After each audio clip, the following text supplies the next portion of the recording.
할렐루야. 주님 주신 은혜와 평강이 여러분의 삶과 또 가정 가운데 날마다 함께 하시기를 주님의 이름으로 축원을 드립니다. 이런 속담이 있습니다. 이런 서러움 저런 서러움 다 생각해봐도 배고픈 서러움이 제일이다 라고 하는 말이 있습니다.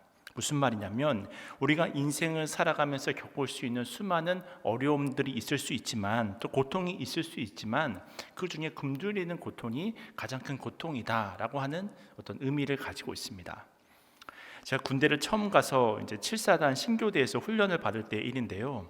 그때가 아마 이 신교대로 입소한 지 2주차 때였던 것으로 기억을 합니다.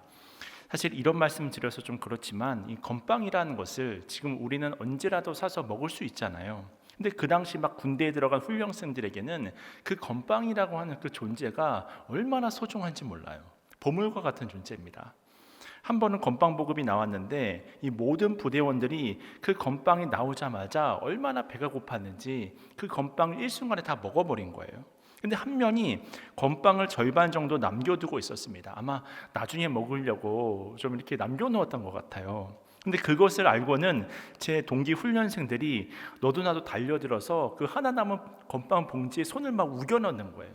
그런데 한 7, 8명이 몰려들어서 그 건빵 봉지에 손을 우겨 넣었는데 단 하나의 건빵도 밖으로 나오지 못했습니다. 왜냐하면 이 훈련생이 어떻게 했냐면 이 건빵의 밑에 봉지 있잖아요. 봉지를 손으로 꽉 움켜쥐고 있는 거예요. 그러니까 그 7, 8명 되는 사람들은 그 건빵을 하나라도 더 먹어보겠다고 손을 우겨놓고 있고 또 이 남겨놓았던 그 훈련생은 그 하나의 건빵도 뺏기지 않으려는 그 마음을 가지고 이 봉지를 밑에서 다 움켜쥐고 있는 거예요. 제가 이전에 한 번도 보지 못한 그 광경을 그때 봐서 그런지 그 기억이 아직도 좀 생생히 남아 있거든요. 그때 제가 무슨 생각을 했냐면 밖에 있으면 아무 관심도 없을 그 건빵 하나가 뭐라고 단 하나도 안 빼앗기려고 건빵 봉지를 밑에서 잡고 있는 이 부둥켜 잡고 있는 그 훈련생도 좀 안타까웠고요. 또 한편으로는 자기 것은 다 먹어놓고 다른 사람의 건빵 하나 더 먹어보겠다고 그렇게 너도 나도 달려들어서 그 봉지에 손을 우겨놓고 있는 그 모습도 참 우스꽝스럽더라고요. 정말 부끄러운 그 모습들을 보고 인간에게 있어서 이 배고픔의 고통이라고 하는 거, 이 식욕의 어떤 고통이라고 하는 것, 그것이 얼마나 큰지를 조금이나마 좀 알게 되었었는데요. 또 한 가지 이 말씀을 준비하면서 떠올랐던 이미지가 있습니다. 예전에 이 기독교 구호단체에 이런 홍보 영상을 본 적이 있는데 그 홍보 영상 크게 두 가지인데요. 하나는 기아 대책의 홍보 영상이었습니다. 그 영상을 보면 이 굶주림에 죽어가는 아이들의 모습과 이 뼈만 앙상하게 남아있고 또 크고 맑은 눈동자의 아이들이 그려져 있습니다. 그리고 나서 이 나레이터가 이런 멘트를 흘려주는 거예요. 지금도 아이들이 5초에 한 명씩 굶주림에 죽어가고 있습니다. 또 다른 홍보 영상은 이 월드비전의 우물 파기 영상이었는데요. 이 홍보 영상 역시 이 아프리카에서 말실물이 없어서 고통을 겪고 있는 사람들의 이야기가 나옵니다. 오염된 실수를 먹을 수밖에 없는 딱한 형편의 모습들을 보여주면서 또 나레이터가 또 이런 멘트를 흘려주는데요. 지금도 사람들이 30초에 한 명씩 이 오염된 식수 때문에 질병으로 죽어가고 있습니다. 그렇습니다. 지금도 이 세상을 살아가는 수많은 영혼들이 이 배고픔과 또 목마름, 즉 기갈의 고통으로 인해서 참 힘든 고통과 아픔을 겪고 있습니다. 이미 선진국이 된 우리로서는 참 상상하기 힘든 일들이 이 지구촌 곳곳에서 펼쳐지고 있는 것인데요. 우리는 이러한 지구촌의 현실을 바라보면서 우리가 이런 기갈을 겪지 않고 있음을 감사해야 함과 동시에 또 한편으로는 지금도 기갈로 인해 고통을 겪고 있는 그 수많은 사람들을 위해서 기도하고 때로는 이 형편이 되어진다고 한다면 이 도움의 손길을 베풀어주는 그런 과정 또한 필요한 것이겠죠. 우리가 오늘 본문에도 보면 이 기갈로 인해서 어려움을 겪고 있는 사람들의 모습을 확인할 수 있습니다. 본문의 역사적인 배경이라고 하는 것은 BC 8세기고 북이스라엘을 배경으로 하고 있는데요. 그 당시 이스라엘은 여러분이 잘 알다시피 남유다와 북이스라엘로 갈라져 있었잖아요. 근데 북이스라엘은 사실 남유다의 입장에서 보면 쿠데타로 세워진 정통성이 없는 나라였습니다. 남유다의 입장인 것이죠.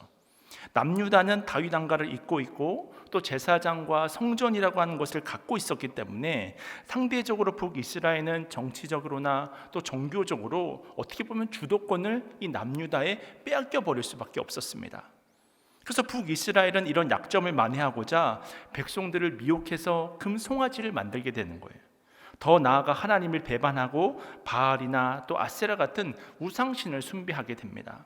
그러다 보니 북이스라엘의 백성들은 하나님을 잊어버리고 점점 타락하게 되었던 거예요. 그리고 이를 안타깝게 여기신 하나님께서 선지자들을 세워서 회개를 촉구하지만 이스라엘은 좀처럼 돌이키지를 않는 것입니다. 그런데 그런 가운데 하나님께서 이 아모스 선지자를 세워서 회개를 촉구하시거든요. 그런데도 왕관 이들은 돌이키질 않았습니다. 왜냐하면 그 당시에는 여로보암 2세 때였는데요, 이 시기는 북이스라엘이 경제적으로 가장 번성했었던 시기였거든요. 그러니까 겉보기에는 아무런 문제가 없어 보였습니다. 오히려 하나님을 섬기지 않게 되어지니까 말씀의 자리를 어떻게 보면 지키지 않고 예배를 지키지 않았음에도 불구하고 나라가 점점점 부강해지는 것처럼 보이지만 어느 순간 이들이 교만의 자리에 빠져버리게 되었다고 하는 것입니다. 하지만 안타깝게도 이들의 결론은 무엇입니까? 하나님의 진노하심으로 말미암아 그 영화가 얼마 가지 못했을 뿐만 아니라 이 아수르에 의해서 BC 722년에 망하게 되잖아요. 얼마나 안타까운 일입니까? 다시 말해 이들의 경제적 번성이 오히려 독이 되었던 것입니다. 그래서 오늘 본문의 아모스 선지자가 이런 역설적인 메시지를 선포하는데요, 우리 다 함께 아모스서 8장 11절 말씀인데요, 우리 함께 읽겠습니다. 시작. 주 여호와의 말씀이니라. 보라, 날이 이를지라. 내가 기근을 땅에 보내리니 양식이 없어 주림이 아니며 물이 없어 가람이 아니요 여호와의 말씀을 듣지 못한 기갈이라. 무슨 말입니까? 너희들에게 기갈이 있다. 기갈이 있는데 이는 육적인 굶주림이나 목마름이 아니라 어떤 기갈입니까? 영적인 기갈, 영적인 배고픔과 목마름이 있다고 하는 것을 말해주고 있습니다. 우리가 잘 아는 고린도후서 4장 16절을 보면 이런 말씀이 있는데요, 그러므로 우리가 낙심하지 아니하노니 우리의 겉사람은 낡아지나 우리의 속사람은 날로 새로워지도다.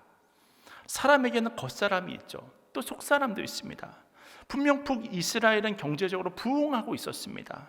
하지만 이들의 속사람은 날로 썩어져 가고 있었던 거예요. 날마다 하나님의 말씀을 먹고 듣고 적용해서 새로운 삶, 생명력이 넘치는 삶, 활기찬 삶을 살아가야 하는데 그 반대의 길을 택했던 것입니다. 이것이 바로 북이스라엘의 어리석음이었습니다. 이렇게 나날이 우상 숭배와 율법을 어기는 일들이 만연해지니까 사치와 또 향락, 이 도덕적 타락이 극에 달하게 되었고요, 힘 있는 자들이 가난한 사람들을 착취하며 정의가 땅에 떨어지는 일들이 계속해서 일어나기 시작했던 거예요. 그래서 하나님께서는 남왕국 유다의 농부였던 아모스를 선지자로 세우셔서 북이스라엘로 보내게 되었습니다. 그래서 아모스가 오늘 본문에서 말씀의 기갈을 강조하고 있는 거예요. 그렇다면 이러한 영적 기갈의 결과는 무엇이었을까? 이 영적 기갈의 결과가 얼마나 무섭고 심각한지 오늘 본문 8장 12절 이하의 말씀을 보면 이렇게 성경이 증거하고 있는데요, 12절과 13절 말씀은 우리 함께 읽겠습니다. 시작.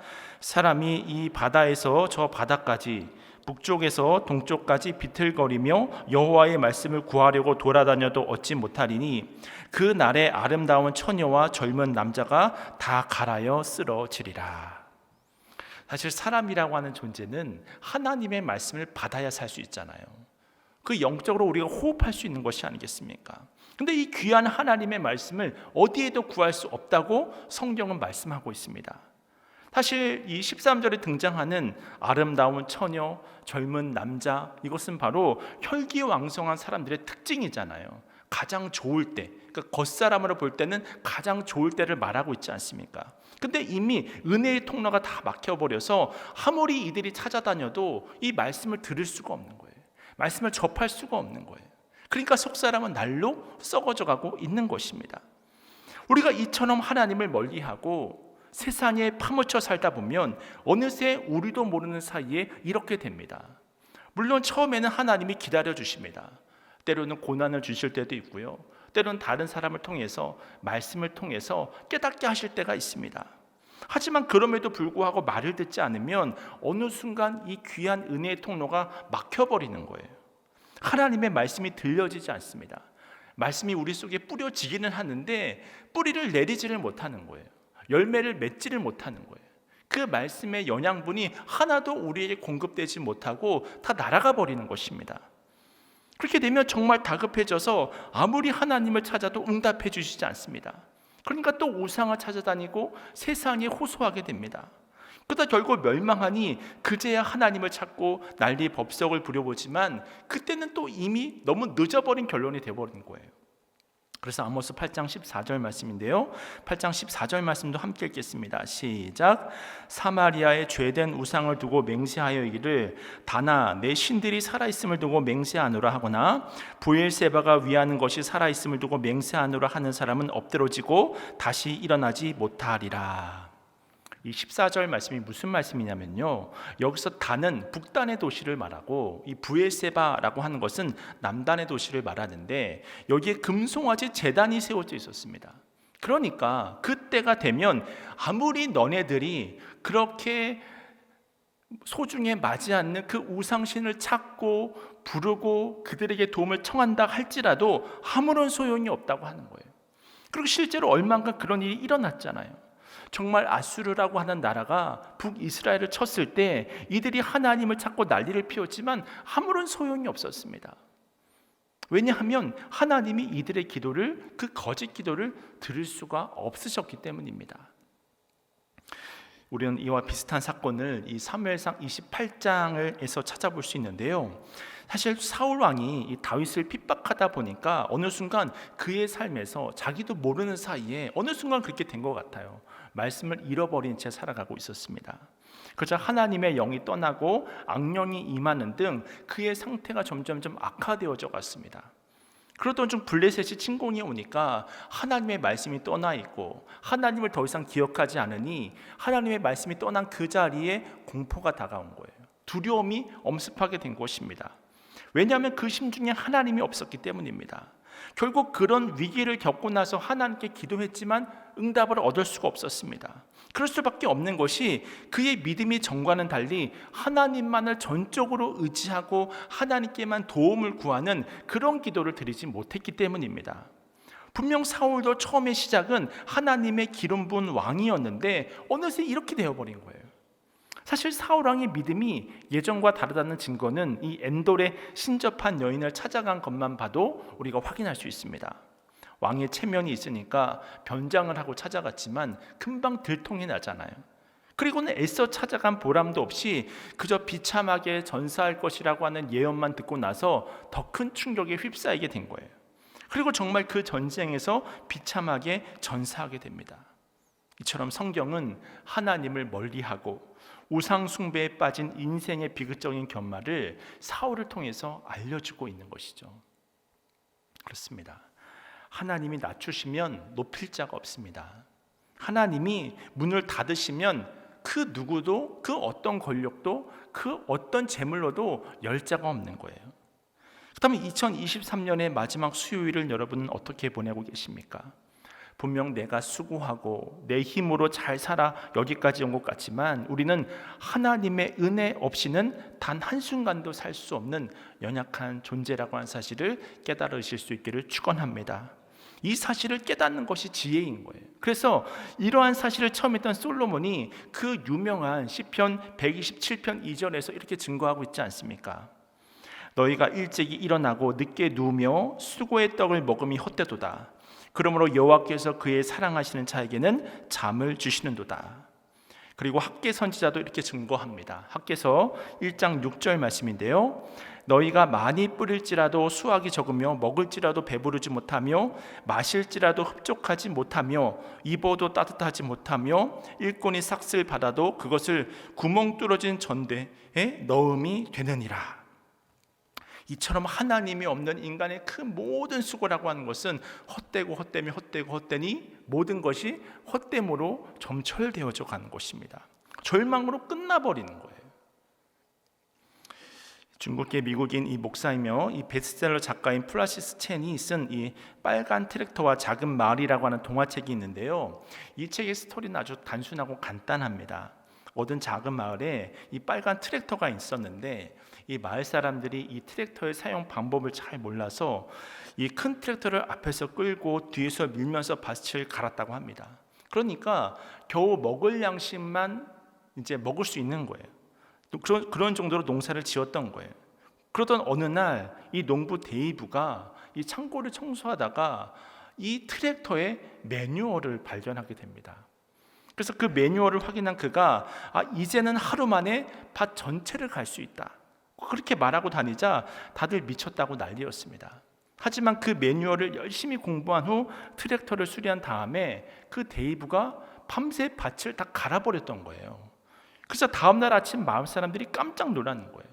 처음에는 안 믿었지만 결국 매뉴얼 속에 그 비밀이 있다고 하는 것을 알게 되었고, 이들은 빨간 트랙터를 활용해서 농사를 잘 지어서 풍성한 추수를 할 수 있었고, 더 나아가 마을 사람들에게도 공급할 수 있었다고 합니다. 여러분, 이 짧은 이야기가 우리에게 던져주고 있는 메시지는 무엇일까요?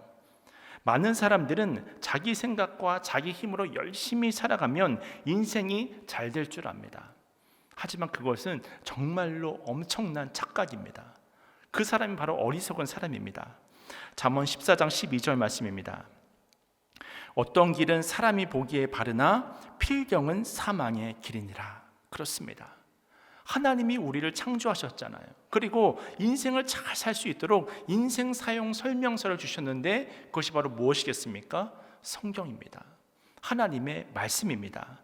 하나님의 말씀 안에 우리 인생에 꼭 필요한 그 모든 것들을 다 담아두셨습니다. 그 길을 벗어나면 사망입니다. 이 사실을 성경이 말씀해 주고 있는 거예요. 이뿐입니까? 우리가 죄와 사망에서 구원받고 영생을 얻는 법, 또 천국을 가는 법, 그리고 이 세상을 사는 동안 승리하는 법에 관한 그 모든 말씀을 이 속에 다 담아둔 거예요. 그렇다면 누가 가장 지혜로운 사람일까요? 바로 하나님의 말씀을 잘 듣고 그 말씀을 따라 살아가는 사람이지 않겠습니까? 얼마 전 찰스 무어가 쓴 다음과 같은 기도문을 우연히 보게 되었는데요. 그는 자신의 삶을 깊이 성찰한 후에 다음과 같은 고백을 하나님께 올려드리고 있었습니다. 주님, 저는 더 이상 주님이 창조하신 그 사람이 아닙니다. 저는 비난받아 마땅합니다. 저는 좋을 대로 가식적으로 살았고 죄와 부끄러운 욕구를 많은 가면 뒤에 감추며 살았습니다. 주님 안에서 삶의 보람을 느끼기보다는 유한한 것들과 사소한 성취에 도취했습니다. 그것은 남들의 눈에는 그럴듯하게 보였겠지만 사랑의 열매는 아니었습니다. 저는 상처투성이었고 외로웠습니다. 그러나 저는 압니다. 그 모든 것이 다른 이들을 배려하고 돌보기보다 제 뜻을 관철시키기 위해 그들과 동떨어진 채 살아온 탓임을 말입니다. 주님, 이제는 돌아서고 싶습니다. 나 자신으로부터 벗어나고 싶습니다. 그래서 주위에 있는 이들이 참으로 사랑받고 있다고 느끼게 만들고 싶습니다. 주님, 이제 옛 생활을 청산하고 주님과 주님의 뜻이 그리고 주님의 방법이 이 세상에서 확고히 서게 해주십시오. 무엇이 이런 회개를 가능하게 했을까요? 하나님의 말씀이 들렸던 것입니다. 이렇게 하나님의 말씀이 들리고 하나님의 말씀이 우리의 삶을 붙잡게 되면 우리의 삶 속에 깨달음이 주어집니다. 그리고 잘못된 삶을 청산하길 원합니다. 다시금 하나님께로 돌아가고자 하는 그 마음의 깊은 곳에서부터 소원이 막 샘솟듯 일어나는 거예요. 그때서야 비로소 우리는 사망의 길에서 벗어나서 생명의 길로 나아갈 수 있습니다. 그러므로 우리는 말씀을 들어야 합니다. 예수님도 말씀하셨잖아요. 마태복음 4장 4절 말씀입니다. 예수께서 대답하여 이르시되 기록되었을 때 사람이 떡으로만 살 것이 아니요 하나님의 입으로부터 나오는 모든 말씀으로 살 것이라 하였느니라 하시니. 또한 시편 128편 1절은 말씀합니다. 여호와를 경외하며 그의 길을 걷는 자마다 복이 있도다. 아멘.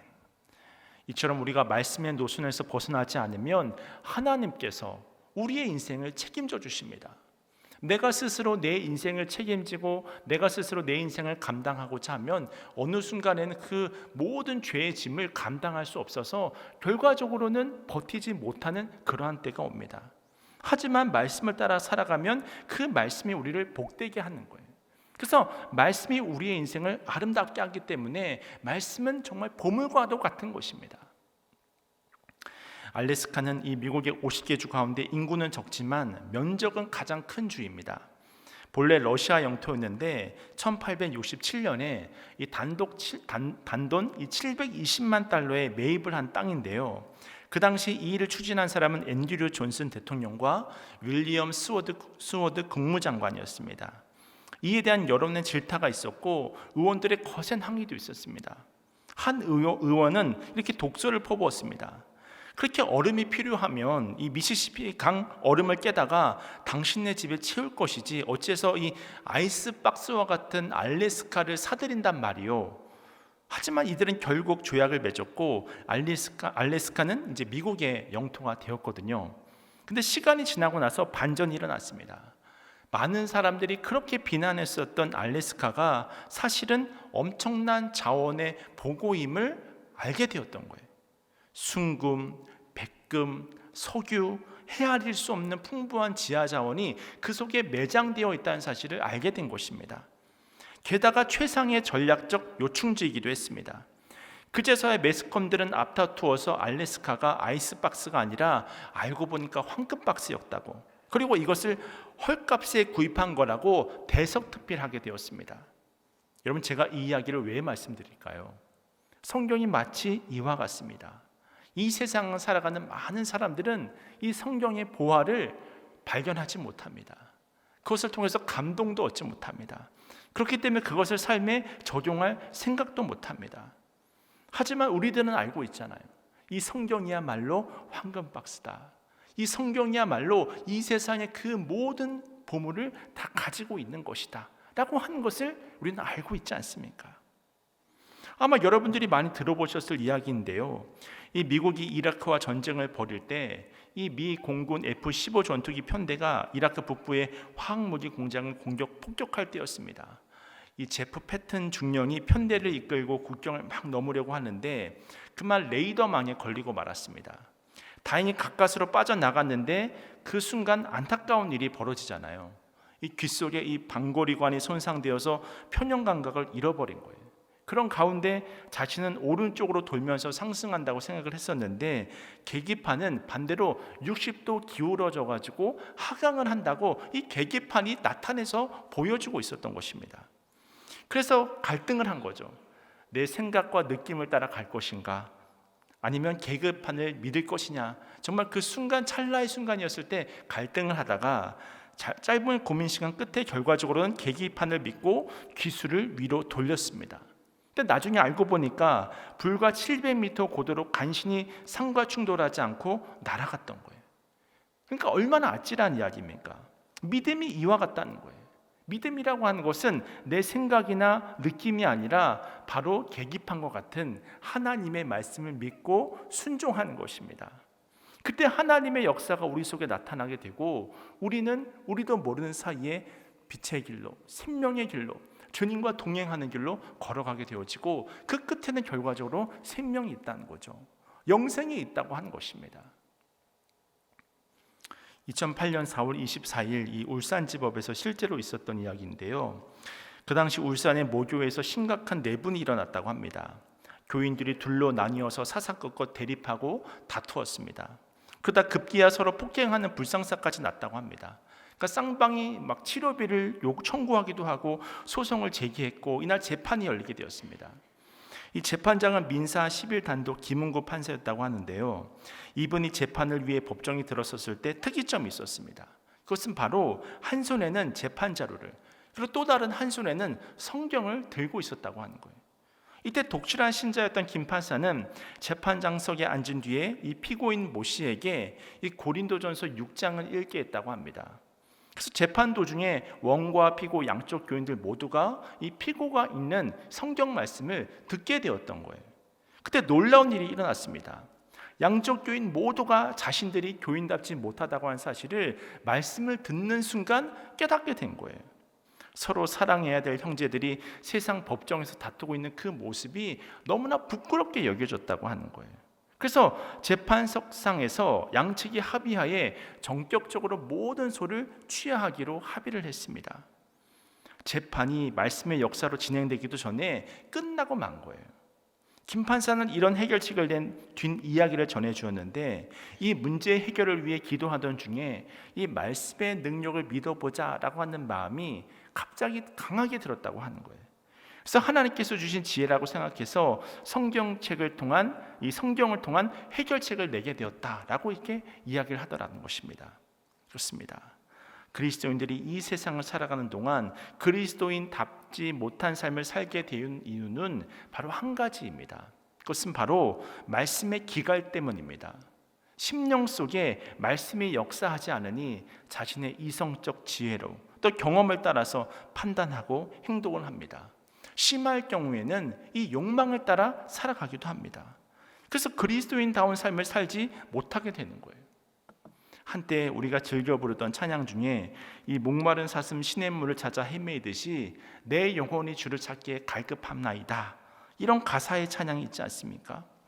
우리가 이 찬양에 등장하는 목마른 사슴과 같은 영적 갈급함이 없어서 이 세상을 살아가는 내내 늘 배고프고 또 목마르고 늘 허기지고 늘 그렇게 걱정, 근심과 염려가 끊이지 않는 거예요. 말씀이 내 속에서, 내 삶 속에서 충분히 역사하지 못하고 있기 때문입니다. 요한복음 4장을 배경으로 하여 만든 이 복음성가도 있는데요, 우물가의 여인처럼 난구했네 헛되고 헛된 것들을, 그때 주님 하신 말씀 내 세매와 생수를 마셔라. 오늘 우리는 어느 우물가에서 생수를 구하고 있습니까?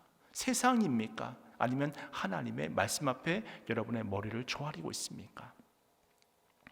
예전에 모처럼 가족들과 함께 롯데월드를 가서 이 즐거운 시간을 보낸 후에 이 주차장에 내려왔는데, 우리가 주차한 그 차를 찾을 수가 없는 거예요. 분명히 여기다 세웠던 것 같은데 찾을 수가 없었습니다. 알고 보니까 그 층이 아니라 바로 그 아래층에 주차했는데, 아무리 그 차 키를 눌러봐도 찾을 수가 없는 거죠. 그래서 그 한 칸을 더 내려갔더니 거기에 차가 있더라고요.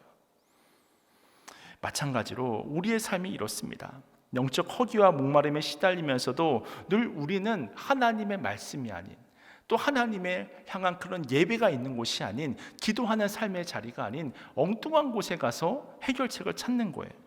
그래서 오늘 13절이 증거하고 있는 것처럼 아름다운 처녀들, 또 젊은 총각들, 가장 힘이 세고 혈기왕성하고 내가 모든 것을 할 수 있다라고 하는 그런 어떤 부푼 기대를 가지고 있는 이 사람들은 바로 하나님의 말씀을 찾지 못했기 때문에 영적 기갈로 인해서 허기지다가 죽어가고 있다고 성경은 증언하고 있습니다. 그 모습이 우리의 모습은 아닙니까? 그것을 이 시간 우리가 돌아볼 수 있어야 한다는 거예요. 그러므로 우리에게서 가장 중요한 것은 이 말씀의 기갈을 해결하는 것입니다. 그러기 위해서는 우리의 겉사람이 늘 끼니를 찾아 먹듯 우리의 속사람도 매일 말씀을 묵상해야 합니다. 다음으로 중요한 것은 우리의 심령 속에 그 들었던 말씀이 역사하도록 그 들었던 말씀을 붙들고 기도해야 합니다. 그렇게 성령의 도우심으로 말씀이 내 생각과 마음을 이끌게 하는 거예요. 그렇게 우리가 말씀의 기갈을 해결하게 되면 우리의 삶이 풍성해집니다. 무엇보다도 하나님과의 관계가 깊어집니다. 그래서 예배가 예배다워지고 사랑과의 관계도 달라져서 사랑이 넘치고 은혜가 풍성하게 채워지는 것을 경험하게 됩니다. 삶의 보람을 느끼고 어떤 상황 속에서도 소망을 가질 수 있다고 하는 것, 다 하나님이 우리에게 약속하신 그 말씀을 우리가 붙들고 있기 때문이 아니겠습니까? 그래서 결국 우리가 그리스도인다운 하나님께서 창조하신 그런 아름다운 삶을 사는 비결은 매 순간 말씀의 자리에 머물러 있는 것, 또 그 말씀 붙들고 기도하는 것, 그러므로 날마다 우리의 삶 가운데 성령으로서 살아 역사하여 주시는 그 주님과 동행하는 삶을 살아가는 것, 그것이 바로 우리 그리스도인들이 누릴 수 있는 가장 복된 삶이라고 하는 사실을 깨달으시길 축원을 드립니다. 2023년의 마지막 수요일, 우리가 여기까지 살 수 있었던 것도 말씀의 능력이었습니다.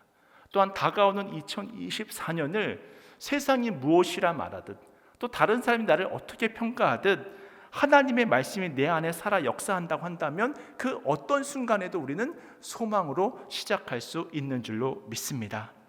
그 말씀의 힘을 믿으시길 축원을 드립니다.